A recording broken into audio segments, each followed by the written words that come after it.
Olá, vamos começar o nosso vídeo de hoje, sempre agradecendo aos nossos inscritos. E você que ainda não é inscrito no nosso canal, faz o quê? Se inscreve lá. Aproveite, se inscreva agora. Se você curte os nossos vídeos, compartilhe nas suas redes sociais.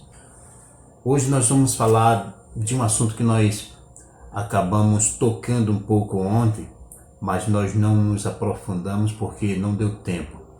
Genealogia. Verdade. Que tem muita gente que acha que a genealogia isso aí, do que adianta isso, não serve para nada, mas existem revelações tremendas dentro da genealogia. Por exemplo, a primeira genealogia que a gente encontra na Bíblia é a genealogia de Adão. Verdade. Né? A Bíblia vai dizer que Adão gerou Sete, né? Sete gerou Enos, Enos gerou Cainã. No versículo 12, Cainã gerou Malalael, ele gerou a Jared, e Jared gerou Enoque, Enoque gerou Matusalém, Matusalém gerou Lameque e Lameque gerou a Noé. O que isso quer nos trazer? É aí que a gente começa a procurar decifrar o significado de cada nome que o Senhor Deus ele deixa aqui, na primeira genealogia, toda a história da humanidade. Que legal, né? E é bom você ir acompanhando. Você pode pegar a sua Bíblia e ir acompanhando. A história de Adão, até eu e você, está aqui. Você sabia disso? Muito bem, bem interessante. É uma profundidade muito grande. Veja, por exemplo, o que significa Adão? Homem. Adão significa homem. Homem. O que significa Sete? Apontado. Sete significa apontado. O que significa Enos? Fraco e mortal. Exatamente. Enos significa fraco e mortal. A gente vai procurando o significado dos nomes e aí a gente vai chegar àquilo que Deus nos deixou aqui, a mensagem que ele nos deixa na genealogia de Adão, por exemplo. Muito bom. Por exemplo, o nome Cainã. O que significa Cainã? Aflição e lamentação. Maalalel significa Santo Deus. Santo Deus. Outro nome que está na genealogia de Adão é Jared. O que significa Jared? Descerá. Descerá. Também está na genealogia de Adão, né, nessa primeira genealogia que nós encontramos, é Enoque. O que significa Enoque? Ensino e instrução. O que significa Matusalém? Em algumas Bíblias, é bom dizer isso aqui também, que está Metusalém. Em algumas traduções, Metusalém, em outras Matusalém. Mas é o mesmo homem. O que significa Matusalém? Quando ele se for, virá. E o que significa Lameque? Ausência de esperança. E o que significa Noé? Alívio e conforto. Então veja, aqui a gente tem a genealogia de Adão e nós temos o significado de cada uma dessas pessoas, desses homens que faz parte dessas gerações que foram se prosseguindo após Adão. São uma geração após a outra. E nestes 10 homens está descrito a revelação do que ia acontecer desde Adão até a cruz de Cristo e assim nos alcançando a salvação. Repetindo, Adão significa homem, Sete significa apontado, Enos significa fraco e mortal, Cainã significa aflição e lamentação, Maalalel significa santo Deus, Jared significa descerá, Enoque significa ensino e instrução. Matusalém significa quando ele se for, virá. E Lameque significa ausência de esperança, enquanto Noé significa alívio e conforto. Você lembra que aqui no livro do Gênesis, né? Quando nasce Noé, o seu pai disse: "Este nos trará alívio e conforto."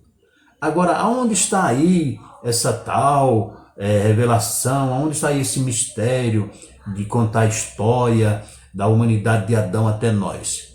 É aí quando a gente junta esta geração até aqui.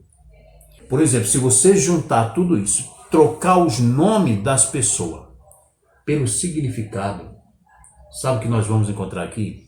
Nós vamos encontrar o seguinte: ao homem está apontado uma mortal aflição, mas o santo Deus descerá, ensinando que a sua morte trará ao ausente de esperança alívio e conforto. Nossa, muito interessante, né? Isso aqui é muito profundo, porque veja bem, Adão é homem.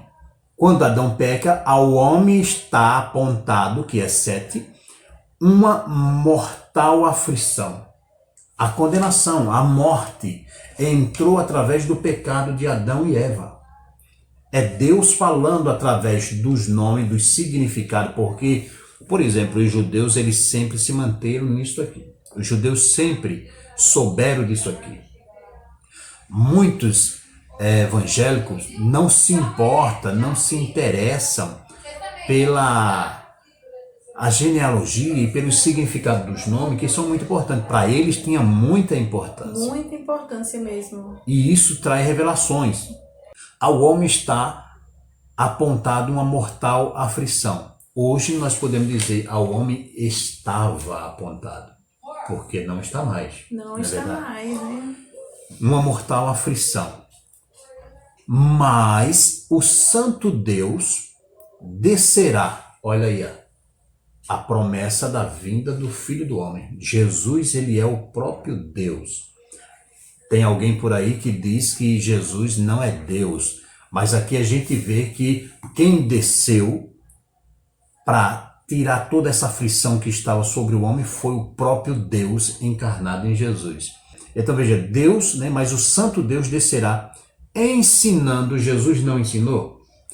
Ensinando que a sua morte, olha, a morte do próprio Deus, ou seja, a morte de Jesus, o que ia acontecer com a morte dele, trará ou traria, como trouxe, ao ausente de esperança, porque o homem não tinha nenhuma esperança, Adão não tinha esperança nenhuma, alívio e conforto. Que alívio foi quando Jesus morre na cruz e diz, está consumado, e agora o homem que crê nele, que vive por ele, não sofrerá mais a condenação, como diz o apóstolo Paulo. Não há nenhuma condenação para aquele que está em Cristo Jesus, porque ele sofreu a aflição por nós para nos livrar dessa mortal aflição que estava apontada para o homem, dizendo, você pecou e agora você sofrerá as consequências, você sofrerá a condenação.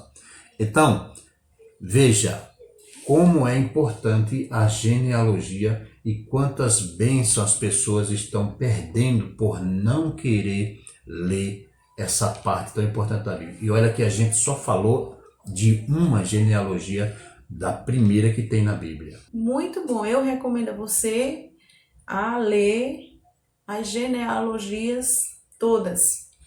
E não é só conhecer os nomes e a geração passada, mas descobrir que através dessas gerações existem revelações tremendas, não só para aquele povo, mas para toda a humanidade, para mim, para você, para todos nós que cremos e servimos a esse Deus. Por isso que nós precisamos entender, a Bíblia não é só versículos bonitos isolados.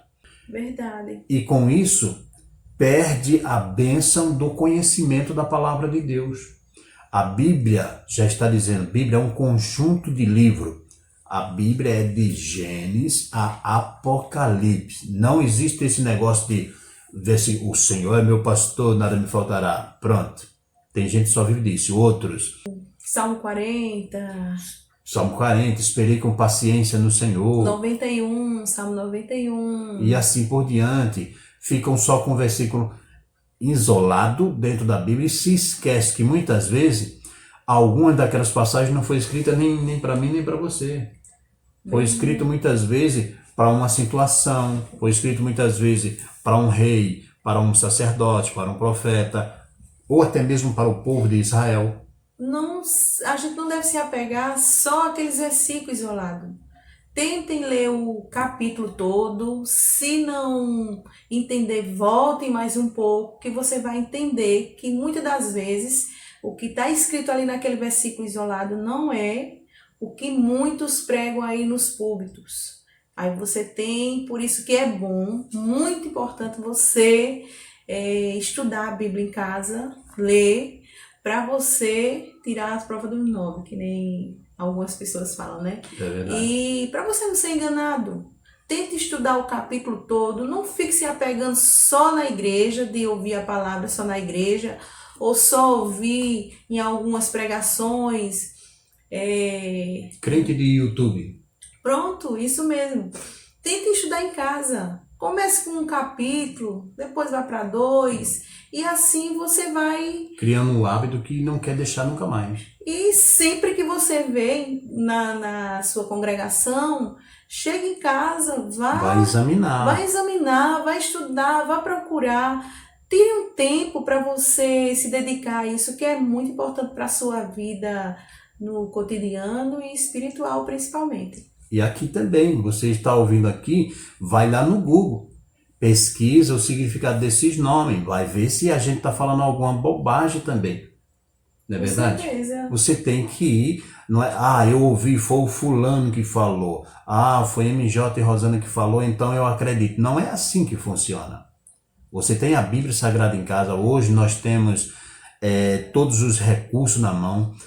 Hoje nós temos uma biblioteca enorme na mão, gigante, chamado Google, que você, eu quero o livro tal, vai lá, pesquisa, a grande maioria dos livros são abertos, são gratuitos, estão aí para você ler, para você pesquisar. Eu não tenho um dicionário bíblico, tem aí gratuitamente, né, em uma grande proporção, que você precisa aprender a usar esses recursos ao seu favor para que você possa adquirir mais conhecimento. E para quem não sabe ler, tem a Bíblia em áudio. Você pode. Aplicativo de leitura de texto. Nossa, é bastante coisa. Você não tem desculpa para não aprender. Hoje a pessoa, por exemplo, a pessoa não sabe ler nem escrever. Você pega um simples aplicativo, você grava a voz e lá transfere para letras em texto.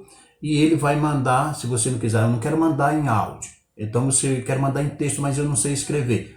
O aplicativo faz isso por você. Olha como avançou a tecnologia. Você grava o áudio, converte ele em texto e você vai mandar uma mensagem escrita como se você tivesse escrevido. Da mesma forma, você pega um texto, aí eu não sei ler. Alguém mandou um texto para você escrito, você pega aquele texto, coloca lá no aplicativo e o aplicativo vai fazer o quê? Vai ler para você. Então não tem desculpa. Não tem desculpa. Aprenda a tirar um tempo no dia, na manhã, na tarde, na noite, para você aprender um pouquinho. Meia hora, 1 hora que você aprender, você vai estar se alimentando e não esperando só para o que vem do púlpito, ou de A ou de B. E você vai ser uma pessoa que você vai crescer espiritualmente de uma forma que você nem imagina. É verdade. Para a gente encerrar, eu quero deixar um último conselho aqui para você. Tem muitas pessoas que falam mal da internet, disso, daquilo, outro. São pessoas ignorantes que não sabem o que estão dizendo. Aqui um conselho para você. Aproveite as ferramentas da internet ao seu favor, para o bem, para aquilo que é bom, para divulgar a palavra do Senhor, para divulgar a obra do Senhor. Não existe coisa melhor do que você fazer isso. Aproveite todas as ferramentas, seja ela WhatsApp, seja ela Facebook, Instagram, YouTube, seja o que for. Aproveite para evangelizar. Não tem mais desculpa para alguém dizer na igreja ninguém me dá oportunidade. Se a tua denominação não te dá oportunidade para você pregar, você tem milhões de pessoas prontas para te ouvir no WhatsApp, no Instagram, no YouTube, em várias plataformas. Então esse é o meu conselho para você. Aproveite as ferramentas de hoje, porque não haverá desculpa naquele dia de alguém dizer assim, eu não tive oportunidade. Você tem oportunidade, você pode fazer. Você não precisa ser um pastor, você não precisa ter título, como eu sempre digo. Esse título não vale nada diante de Deus. O que vale é aquilo que você faz diante dele e diante dos homens. Isso é o que importa. Muito obrigado a você, mais uma vez. Deus abençoe a sua vida em nome de Jesus. E não esqueçam de se inscrever no nosso canal. E saiba que o nosso intuito aqui é estar ensinando a você a verdadeira palavra. Deus abençoe a todos. Amém.